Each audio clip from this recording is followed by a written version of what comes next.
Golden Spiral Media presents The Blacklist Exposed.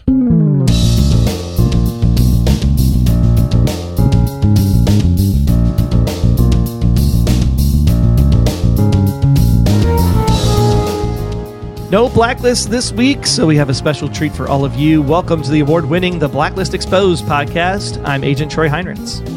And I am inmate Aaron Peterson, excited to bring you our chat with John Bissell, music supervisor on The Blacklist. Show notes and other intel for this episode of The Blacklist Exposed can be found at theblacklistexposed.com. True story. We did the Behind the Blacklist in season 6.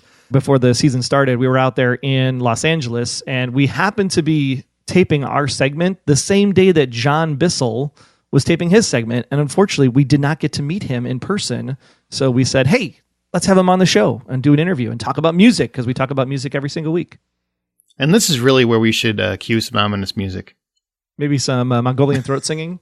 Oh, my God. So I wasn't able to partake in this interview, so I'm actually just as excited as everybody listening is to hear it. It just didn't work out. But I can't wait to hear it because I love what this guy does. Yeah, every single week you guys hear, great songs, whether they're from current artists or old-time artists or even artists that no one's ever heard of before. And it really adds an element of emotion to the show. I mean, I know there's a lot of scenes that we can always ping back to, like Gordon Lightfoot's Sundown when Diane Fowler gets killed and things of that nature. So it's really great to know that the music is really a character unto itself, much like we talk about every single week on the podcast.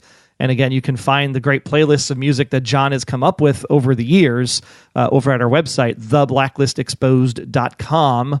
And there's links to the Spotify playlist as well as the Apple Music playlist. So whichever service you're on, you can enjoy all the great music that John picks out every single week. And can I ask you, because I remember I had asked you off air, could you ask him about his work on The Hurt Locker and Zero Dark 30 with Kathryn Bigelow? Did you ask him these questions? You will have to listen to the interview to find out. Okay. I'm really excited now. I hope you did. Otherwise, I'm going to have to write them myself. Because it was your question, I did ask it, yes. Woof. Oh, I'm not going to tell you where it is in the interview, though, so that way you have to listen to the whole thing. I definitely would not do anything less than listen to the whole thing. There is one other thing we need to talk about before we get into everything else. Before you get to hear the sexiness that's coming your way. And that is C2E2, my friend. What is C2E2, Aaron? C2E2 is a convention of sorts. It happens in Chicago. It's basically Comic-Con for Chicago in a way. And a couple years ago, we had a panel for the Blacklist out there. During season 4, I believe it was.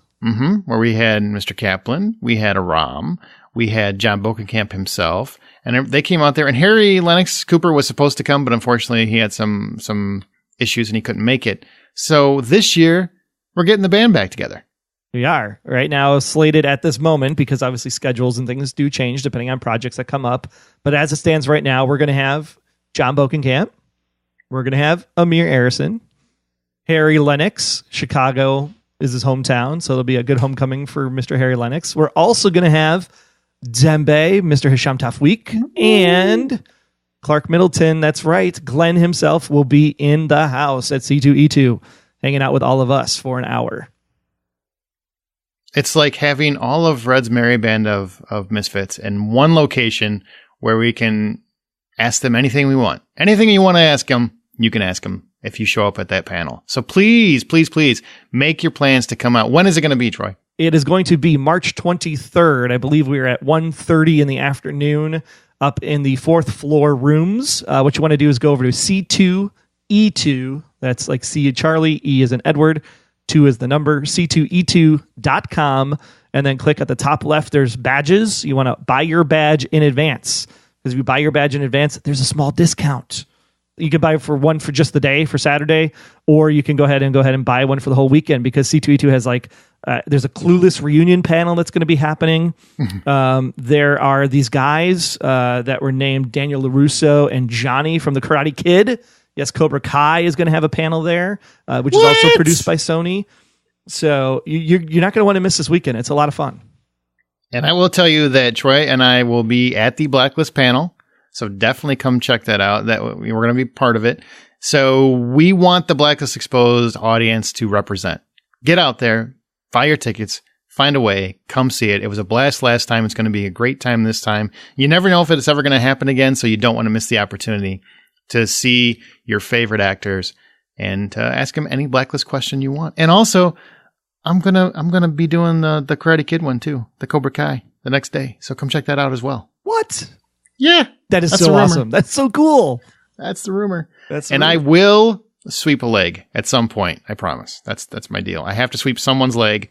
None of the actors, but definitely probably Troy is really what I'm going to go with. If Troy's there, I'm probably going to sweep his leg. That's right. Because it is on the main stage. He's going to sweep his own, tripping up the stairs. So that should be a lot of fun. But don't miss the Blacklist panel. I think this is going to be a lot of fun. I'm not even just saying that to get you guys to come. The last time was such a great time. You guys do not want to miss it. You love the show. Come check it out. And plus, Chicago's a great town, and winter will be mostly over by then. So you'll be okay. And the best part about it all is that after the panel is over, probably about 3 to 6 or so for about a couple hours, we're just going to hang out. So at least I'm going to hang out. Aaron might have some other things he's got to do since he's like a big shot now with the Cobra Kai panel. No. The honest to God truth is this is actually my anniversary weekend. So we have had plans for the entire time. So I will come to the after shindig for a little bit, but I will not be able to stay the entire time. So it'll just be like the short time because I already had plans and I had them long before the panel was set up. Yeah, so we'll just we'll hang out after the panel. If you want to hang out with us, just stay out in the hallway there. We'll get a group together and then we'll find some place to go because C2E2 is a lot of people. And I know that a lot of people. We did get to a bar area that we were able to get some drinks last time, but I don't know, depending on time of day and all that, how it'll work out. So if we have to go offsite, we'll go offsite, and there's a bunch of stuff in the area, so we'll figure something out. We'll definitely figure something out. We'll have more details as we get closer to the event. For sure. Well, should we get into the conversation with Mr. Bissell here? Yes, let's get into it. Don't forget, c2e2.com. Let's get into it with John Bissell.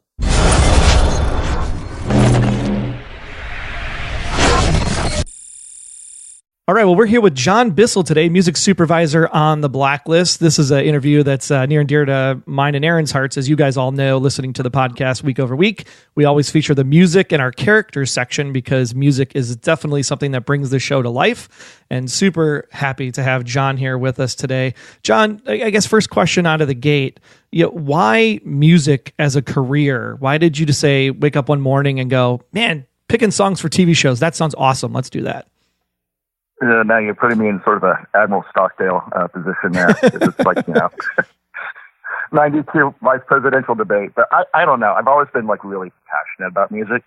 All my life. I mean, I still have the first album that I bought when I was 8 years old. And it's incredibly moving to me, be it Brahms String Sextet to Coltrane's Olé to Wire or the Stooges. That all affects me, and I love the opportunity to be able to put it up against picture and see how it sticks. There's a great sort of psychological element to it, and I think that's part of it as far as it being sort of a character of the show in its own right. And your craft is it's something that I think people don't take as seriously as they should as a fan, right? In what goes on with music. I think of Psycho as one of the number one things that you look at. If you watch Psycho without the music soundtrack for that particular movie, It's not the same movie. It's a completely different piece. You don't get that anticipation, that excitement, and music just really has a whole voice onto its own. So how do you go about on your regular process on a given day coming up with the great songs we hear on the Blacklist every week? I start really early on. Before the season even begins, John Bokenkamp and I will talk about, various sort of story arcs, themes that we're looking for, be it loyalty or revenge or things are not what they seem. And then I'll start digging deep. I'll contact a lot of publishers, labels, third-party pitchers and say, we're looking at these sort of themes for the season. Then I'd start compiling folder after folder after folder, but in doing subfolders within the folders. From there, I'll create a playlist for John and for editorial of stuff that I think could work for the beginning themes. So I'll send them maybe 50 songs. And it makes my job a lot easier and their job a lot easier if I'm doing it correctly. A lot of times I'm not. But it allows me to sort of extract songs pretty quickly when reading a script and thinking, oh, this is going to work for this. And maybe I can talk to an editor or to John saying, this song might work too. They're constantly asking. There's a lot of communication back and forth as to, what makes it best. How do you go about picking the songs though? Do you have did you go to school for music? How do you go and just search all of the great libraries that are out there? Because you have period pieces you've used, you have modern music, you have bands no one's ever heard of before. Like what is the process of collecting all of that, first of all, in your library, and then being able to go, oh yeah, that's that song that has the word poison in it? I'm a horrible musician. I came from a fairly musical family, but I can't play an instrument to save my life, at least decently. But I've always been, it's in the head. It's not in the fingers. I luckily grew up with a whole lot of music in the house and grew up with classical and folk. And then from one of my older brothers, I discovered a lot of, Stooges, Velvet Underground, whatnot. Got into punk rock really early on, and somehow that developed into discovering Delta blues and then bebop. And so, it encapsulates. One of my favorite things with any show or film that I'm doing is the ability to go and research, because I can learn that much more. And that's one of the most exciting aspects of the whole job, is it constantly being shown, more, things I've never learned before. And, whether I've worked on a film that was all based on opera or something that's all based on a particular jazz artist, it becomes cumulative. Luckily, working with Blacklist is that we're sort of all over the place. Be it using music for locale or, doing action cues or whatnot. It's always a bit of a challenge, but in the best way. When you're doing the research, being the fan of the music alone, is there something about an artist that you found, like a story where you were like, oh, I was doing this research for this one song and I never knew that about that person? Is there something that you kind of found and was like, oh, that's really cool? Yeah, there's a bunch, and I can't recall any particular one right at this moment, but I'm constantly surprised. And it brings me down this rabbit hole of researching something with a particular artist that I should be focusing on, and before I know it, I'm 4 pages into Wikipedia, which brings me into another link, which brings me into another link, and there goes the afternoon. It's really great to see how artists kind of shape the music themselves, right? Because you have the tone of the scene, which is one thing, but then you have the tone of the artist and what they're trying to say with it. How do you kind of combine the two? It's like math, right? You have this really great, take Diana Ross, for example. She's saying it's something as with this music, but at the same time you have a scene that's not quite that message, but yet it just works. Is there a favorite scene that came to for you on the course of the show? There's so many. One of my favorite ones was in season 1 when we used Gordon Lightfoot's Sundown. Oh, perfect. And it fit almost too well as far as, what was on the page. And I remember talking to John, who was looking for something, and we were looking at Carole King and some other stuff for that scene. It had to be something that would have been on vinyl in the 70s. So I threw him some ideas, and Sundown just worked perfectly. Bye Bye Diane. It was the best. And Gordon has now, along with Johnny Cash, been two of these people that we've gone with. Sort of Red when he's he's sort of on his rampage. You have Johnny Cash from the American Sessions, which is the hand of God. I don't know what it is, but when Red was, when he shot Mr. Kaplan too, it was another Gordon Lightfoot, if you could read my mind. So we do have sort of certain artists that work with certain themes that we're doing too. And that's been it wasn't really planned that way, but it certainly has become part of the show. I was gonna say, has Gordon's people ever reached out to you and been like, hey, could you not associate Gordon with a killing? Because now every time someone hears Gordon Lightfoot, they know someone's going to die. I don't think they really care, but Gordon would probably like it as far as I know. Yeah, there's Leonard Cohen is another scene that I loved when Liz was in the cabin up in Alaska, and famous blue raincoat. This is such a great post-Tom, such a great sort of recollection to bring you back, and it's melancholy, but it's just so poignant for that. Here she is alone in the cabin, and it gave me shivers when that worked. Speaking of shivers, how about the Disturbed's Sound of Silence? Man, that is one that resonates with the fans. Yeah, that was entirely John Bokenkamp. That might have been the hardest placement we have had in the show because it was so weighted, and we went, I don't know how many dozens, maybe 100 songs for that scene, and John does a lot of his work late at night, and I think he was going through and came up with the idea of the Sounds of Silence, but Simon and Garfunkel didn't have the weight to it that he wanted, and he found the Disturbed version, and the rest is history. That might have been like the biggest song that we've had, in the series. I know it was a huge seller as far as after that aired. I got a call from Warner Brothers just like thanking me. And it's just like like Bokenkamp, but it's like the Disturbed, they had the song out for like a couple years, but it really was a big boost to the band. Well, maybe talk about that a little bit and the economics of it all, because you have to obviously secure the rights and there's dollar values that go to that. Talk about the business of how do you go about deciding, hey, I'm going to use this $100 song versus this $70,000 song. Well, we have a fixed budget that we can't go over as far as the whole season. And we just have to balance, if we're going to have a very really extensive song, we're going to have to balance it out with smaller bands. It's great working with John in one way too, in that I like going pretty obscure. I'm a bit of a weirdo with music, and he likes a lot of some of the bigger artists, and budget wise, it works out well that we can kind of combine the two. But it is constantly, like every couple of weeks, we just update the budget to see where we are and how much we can spend, and if we put in, say, a Johnny Cash song or whatever, how much we need to decrease in future episodes to be able to make up for that use. And then do you try to stick to like 2 a show, 4 a show? Is there like a math there that you have to do, or it just depends on the dollars? Not at all. Yeah, I mean, some shows we've had up to like 8 or 9 songs, and other shows it's just like 2 or 3.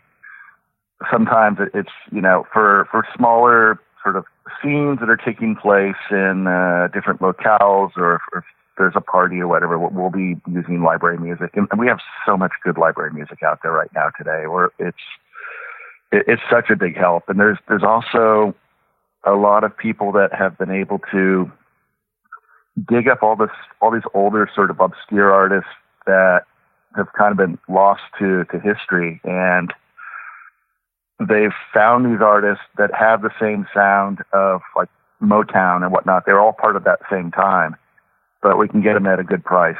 And that's just, been a godsend to be able to fit those into the budget. Like Watch That Man, when Red's strutting through the prison. Like that was a great find. I was like, oh my gosh, that's brilliant. Yeah, no, it's great when those things happen. And I have, I don't know how many hundreds and hundreds of songs that are of that certain ilk that we can throw in. Was the concept of the show always supposed to be more? I feel like it has a theme of the alternative flair. I mean, obviously we go back to Motown and we go back to a few things to fit the mood when it happens, but it has more of that, I would say, alternative flair to it. Is that more because of your background, or was that kind of something that you and the Johns talked about previously? I think it just happened organically.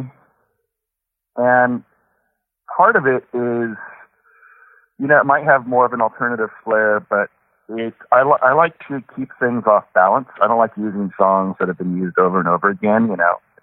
Heaven forbid we'll ever use Jeff Buckley's Hallelujah in this show, because, or Bon Iver's Skinny Love.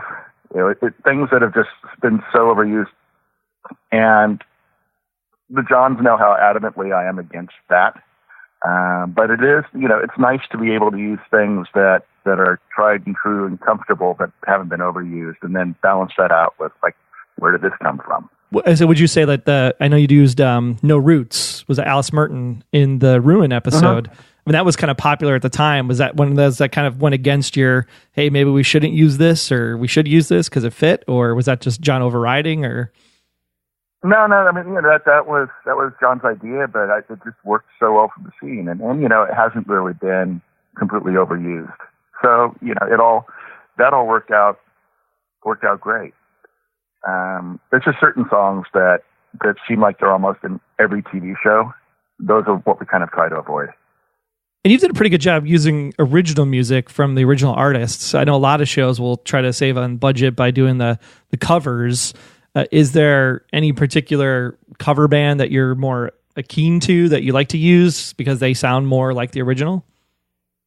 No, it's just whatever works. There's I actually have no thought about that whatsoever. It's all about what just happens to work for that particular scene, and it's going back a lot to double and triple check that if there are any other sort of covers or variations that fit better to what the initial thought is. But no, it's all kind of free jazz in its own weird way. What was the hardest scene you had to pick a song for? The Disturb scene. I mean, there's been other scenes too. There's the one when Red and Liz were in Uzbekistan and he was talking about the tango. Oh, yes. And there's not a whole lot of Uzbeki tangos out there. So where do you even find Uzbekistan tango? That's the question. Oh, I know a composer that had one. That it was sort of like the going with the old adage that sometimes even a blind farmer can find a giant potato. So that was one of those instances. I just completely lucked into it, because how many tangos are done with like bouzouki and ouds? Not many. So we know we have Johnny Cash and Gordon Lightfoot for James, but what about the other characters? Do you have like a theme song that describes like a ROM, for example? No, it's mainly about Reddington. There were certain things that we've used over the years, like when Tom went undercover as far as being like a skinhead and using Major Tom. But generally, not too much. And it's just like trying to find the scene that the songs that kind of fit the mood of, say, the love between Samar and Aram, or earlier on, Liz and Tom. And then there's been a couple of songs that we used, with the pain that wrestler has felt at times. So it's just trying to not necessarily tie it into the particular character, but more so into the moment or the arc. Which I really love about the show, right? Because you took a lot of the Hollywood composers, movie composers. John Williams, obviously a big one out there, comes to mind. You have like Ray's theme and Luke's theme and Leia's theme. I love that it's actually more about the emotion than it is about the person. Yeah, absolutely. And, needless to say, there's a lot of emotion in the show. The Johns have done such a great job as far as balancing that out with the action, and and also the storylines each time. You really feel for the characters after a while. Have you ever contacted a band to record something specific because you weren't able to find it? I'm pretty sure I have, but I can't recall. After 6 seasons, that's all a blur. But I'm 95% sure that I have. I remember recently you used it was an alternative indie pop band. I think it was from the LA area, kind of an up and coming. They had maybe an album out a few years back, but none of their new stuff was up on iTunes or Spotify. And I was like, man, it's a really great song. I want to get that song, but there's no way to buy it. Yeah, there's been a few. There was a guy I met in Newfoundland who I heard, and just a tremendous singer. And when I heard him, I immediately thought that, God, his music could be so great for this show. And then 3 weeks later, we used him for a huge montage, and he didn't have anything on iTunes. Outside of Eastern Canada, it's completely unknown. He finally was able to get stuff on iTunes pretty quickly, and it was like such a big change for his career. And he emailed me like a year later, and he said somehow, this song, which was on Blacklist, is now in like top 40 in South Africa. And it's like, go figure.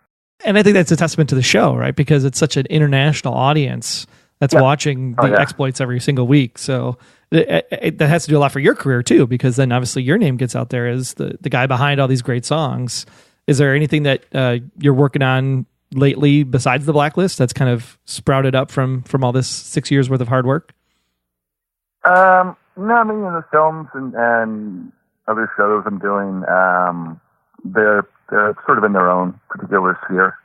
So, Blacklist hasn't led to anything else. It would be nice because the way that this particular show is set up, it's just such a joy to be able to work on. There's the pressure is very, it's much more creative than just absolutely scrambling. Is movie or TV harder? TV is much easier now. It seems like every film I work on takes about a year, and it seems like each film is now like doing a TV pilot for a year. Because one of the last things that the filmmakers can do is change around the music. And if the screenplay is no good, if the acting is no good, and they'll test the film, and if the film doesn't test as well as they want, it's like, what do? Change the music. Well, they'll test it again. It might be even like a point higher or a point lower, and it's like, well, what do? You change the music. So that's kind of the world of film now, and with TV, it's you don't have the time to be able to mess around with things like that. And it's actually much more of a creative process in the fact that you're not just messing around and being sort of a musical Sisyphus like you are with film so often. Yeah, because the film is more on the bean counter side. Like they have to have a hit. Like at least TV, you get the lock in for 9, maybe get 22 or 13, and then it just depends on if they want to bring you back. But at least you have a few options to go because you're making that mini movie every week now. It seems like the golden era of television. Oh yeah, absolutely. Has there ever been one that was like a complete dud? You were like, oh man, I really screwed the pooch on that one. On Blacklist episode? Yeah, sure, or anywhere. I'm sure you'll have to ask the Johns about that. I'm sure there's probably plenty, but I can't recall. I luckily have the ability to, when things are bad, just kind of forget about them. Then again, when things are good, I tend to forget about them as well. But each episode moves so quickly that it's just kind of focusing on to the next episode. Or if you're doing multiple series simultaneously, you really don't have time to. It's almost sort of like musical triage in a way. That's why it's so good to be able to like get together with John before the season and start pulling music. So it's more like you have it there as opposed to trying to quickly react to whatever the scene is calling for. I can imagine that it's just constant barrage of you're doing multiple shows at once, and I think fans like don't understand that concept. They say, "Oh, he's the music supervisor of the Blacklist. That's the only thing you're doing." That's not the case. You're doing a TV show and a commercial and something else that just happens to come across your desk on a regular basis. So I think fans like don't understand the breadth of Hollywood these days about how much extra stuff you're doing, not just the one show. Yeah, it's a lot of hats. Definitely a lot of hats. But at the same time, it keeps me young, I guess. I don't know. Yeah, that's all we can hope for is just good quality work and things that we need to drive forward and just contribute to society. And there's no better way to contribute to society than with music, because it is such an emotional powerhouse that you think about moments in your life, the prom or your wedding, and always music tied to it, which is really great. Yeah, no, and I'm a huge. I've been a vinyl collector all my life, and there's still times I'll be at the dinner table with my family, and I'll put on an album, and certain song will come on and they'll watch me like tearing up. It just happens like clockwork with certain pieces of music. I know that happens with Disturbed. I was on the train to work the next morning, and I was rewatching that scene, and I was listening to the Disturbed piece on iTunes, and I was like, I started tearing up on the train, and the lady's like, "Are you okay?" And you have to like explain to it. Now you feel like a complete buffoon because you're like, "Yeah, I was watching this TV show last night, and it was just really emotional." Yeah, no, that happens. It happens to me every week, and that's actually one of the things. One of the things I love about music is that, you know, after all these years, that part has never gone away. Is there a song in particular that does that for you? Like takes you back to that memory, that moment? Yeah, there's a bunch. Johnny Cash's cover of "In My Life" just nails me. You know, if you ever want to like watch me be like a blubbering idiot, just throw on that song and like you know, give me like 20 seconds. Yeah, it's a powerful one for sure. Yeah. Oh my gosh. Unfortunately, it's about impossible to clear, so you know, it's not going to be used. Explain that process, because people talk about that all the time, and I don't know if fans really understand what it means to clear a song. Clearing is getting the rights to be able to sync the song into the production and then have it be broadcast. So a publisher or an artist will own the composition, and then the label or the artist will own the master recording, and you need to get the rights to the composition, but you also need to get the rights to the recording. Some bands are almost impossible to license, the Beatles being one of them, or else just so incredibly expensive that it's just prohibitive.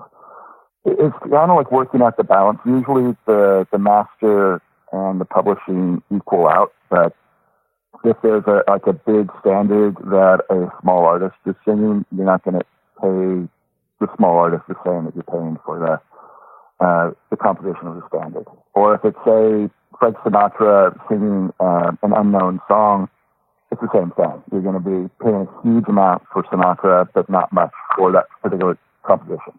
You can't do like an ASCAP license or BMI or anything like that just covers it all. You do have to try to actually find these people, and sometimes they're even deceased or it's moved on to a different person as the ownership rights, as the states have moved. So I have to assume that's pretty challenging, taxing part of the job as well, is trying to track those down to clear those. Yeah, no, it's we do have a lot of help with the performance rights societies like ASCAP, BMI, CSAC, etc. You know, they help us be able to find out who controls the publishing, or if it's the artist owns it, give us ability to like reach out to them. But you know, the performance rights societies are basically there to collect royalties for the artist, and you know, we don't license directly from them, but they are, you know, tremendous help. And then, you know, we turn in, once we finish the episode, we'll turn in a cue sheet with all of that information, and then ASCAP and BMI can like go, you know, deal with the studios and stuff and get the actual money, royalty money to the artist after that. So we're approaching, I think, about mid-season here, right? About episode 9 or 10. Is there any like big artist that you're excited about that's coming up in season 6 that we should be on the lookout for? Not that I can mention. I don't know how much leeway I have to say anything, so I'll just I'll let that one go. There could be a couple surprises. Well, and it's probably better too, because obviously you want to be in the moment when the music happens to get that, you know, well of emotion or fist pump or whatever it ends up being. Has there ever been a time when you where you decided to override John? Is there any time there where does John always get the final say? Well, you know, John gets the final say, but I think we, over all of these years, we have enough of a relationship where John has asked if I'd like something or if this fits, and there's been a couple of times where I've said right out from the start that, you know, I don't like the way that the song's, you know, the direction of the song. You know, there's a lot of communication back and forth. And, you know, there's the creative aspect, but we also have to think about budget. And if we're throwing in a whole bunch of big songs into an episode, which which we will do. Like the first episode in every season usually has like a few. We'll kind of blow out the budget a bit, but I've never been able to deny. It's all up to John. Go back to movies real quick. One last question. My buddy Aaron wanted me to ask you, what was it like working with Kathryn Bigelow? She's an amazing filmmaker. Those two films were tough, very, very tough. But the outcome, how the films played, I couldn't be more proud. Yeah, really powerful movies too. So it's great to know that you have a touch on those, and the emotion that comes from that is also coming from you as well. So thanks so much for putting those together with her. Oh yeah, no, that was my treat. Very good. Well, John, is there a special project or is there an album of your, do you like anything that you have in particular that says, this is something that we can do to support John Bissell out there in the marketplace today? Nope. I just try to be, the friendly neighborhood music supervisor who gets the job done, and just kind of leave it at that. If I could be like the Gene Hackman of music supervisors, I would be happy. That's awesome. Well, John, thanks so much for being here today on the Blacklist Exposed. Really appreciate it. Longtime fan, just really great music on the show, and just glad that you're on board with the team. Well, thank you. No, it's been a great run. Absolutely great run.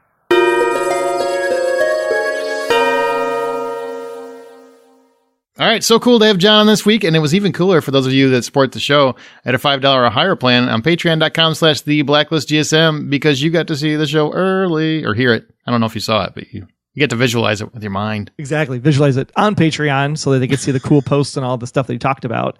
But yeah, if you're just listening to this now, after March 1st as it dropped, so glad that everybody was able to hear it as well. But thanks so much for all those that support the show at the $5 tier to get this early. Hope you had a blast and you got to know about C2E2 early. All right, and as we close the show out, I do want to say I will not be here for the next 2 weeks. And it's not because I don't love the Blacklist, all right? I'm still going to watch the damn show. The problem is, well, it's not a problem. I love this time of year. But if longtime listeners, you know this. Every year I go to South by Southwest, the film festival in Austin, Texas. And for my other podcast, The Hollywood Outsider, we cover a lot of films. So I have to see movies. I get to see movies. I'm treated with the opportunity to view movies and review them for my site and Rotten Tomatoes for a good week. And it's a lot of work. It's a lot of fun, but it's a lot of work. But I'll be doing that, and that's why I will not be able to do the Blacklist for the next 2 weeks. And I just wanted to make sure you guys knew. Rory, I believe, is filling in for me. Is that correct? That is the plan. Rory will be back. Excellent. He does a great job. I'm sure you're in more than capable hands. I know you guys will probably be just happy that you don't have to listen to my snark for a couple of weeks. So I appreciate if you're still listening when I come back, because that would be great. I don't want you to revolt and just demand Rory takes my spot. And with regards to next week's episode in particular, I'm also going to be gone. So Rory's doing the show solo. No, just kidding, Rory, if you're listening. That would be kind of awesome. It's just a monologue. Well, he did lead the show once before with Bill back in season 2. So yeah, and he'd have his Jersey swagger. But I'm actually going to be at a podcasting conference where I'm going to be talking about the Blacklist and all of you, the fans, and our great show as we talk about fan communities in front of a bunch of people. So I'm getting in Saturday night super late. So I don't even know when I'm going to be able to see the show to record the podcast. So what I'm saying is it probably won't be out on Sunday. It might be out first thing Monday morning. So don't send letters. Don't call. I'm traveling. So, but Rory and I will do our best to get it out as quickly as we possibly can. I'm really bummed. I did want to see your speech. I'm sure it will be recorded at some point and put up for a virtual ticket, which I will have access to, so you can come over to my house and watch it. Okay. That's very meta. Great. So you want me to come over to your house? You want me to come over and watch you watch yourself? Well, technically, it would be a violation of the virtual ticket if I gave you the link. So this feels like just an excuse to watch somebody else watch you and just grin. This is like an ego explosion. All right, well, that's going to conclude this episode. Be sure to follow us on Twitter at the Blacklist GSM, where we live tweet during the East Coast. You can hear all the details about the South by Southwest. If you happen to be a movie buff, go to thehollywoodoutsiders.com or follow that on Twitter at Buy Popcorn, and you guys can see the updates, because I will be talking about movies that I see if you're a movie fan. But follow us on Twitter at the Blacklist GSM, where we live tweet during the East Coast feed when possible, and we use the show's hashtag, the Blacklist. Don't forget to follow us on Tumblr, Instagram, and also join our Facebook group. Just search for The Blacklist Exposed. Talk about the show, the podcast, or your favorite song scene pairing from the course of the show. You can also subscribe to our show in Apple Podcasts, Google Podcasts, Spotify, now Pandora. I just like to sing it when I say it, or from your favorite podcast player of choice. You can even listen from the website, plus find all the intel and analysis about this episode for John Bissell from visiting theblacklistexposed.com. Big thanks for listening. Come back next week. Yes, we'll have a great time as we move into the second third of the season. Is that a thing? Second third? Yeah, I think that works. Yeah. Okay. Yeah, second third of the season. Episode number 10 will kick off, and I think we have an interesting 3 weeks ahead of us as we lead up to C2E2. So don't forget, C2E2.com, click on badges, and buy it in advance, and we'll see you there. Until next time, I'm Agent Troy Heinrichs. That's at Troy Heinrichs on Twitter. And if you want to learn more about me, just visit, about.me/Troy Heinrichs. And I'm Agent Aaron Peterson. You can hear me talking about movies and TV on the Hollywood Outsider podcast, as well as Remake This Movie Right. We are available at thehollywoodoutsider.com or on Twitter at 5popcorn. Be sure to subscribe, download the app, submit your feedback, but most importantly, keep yourself off of the Blacklist.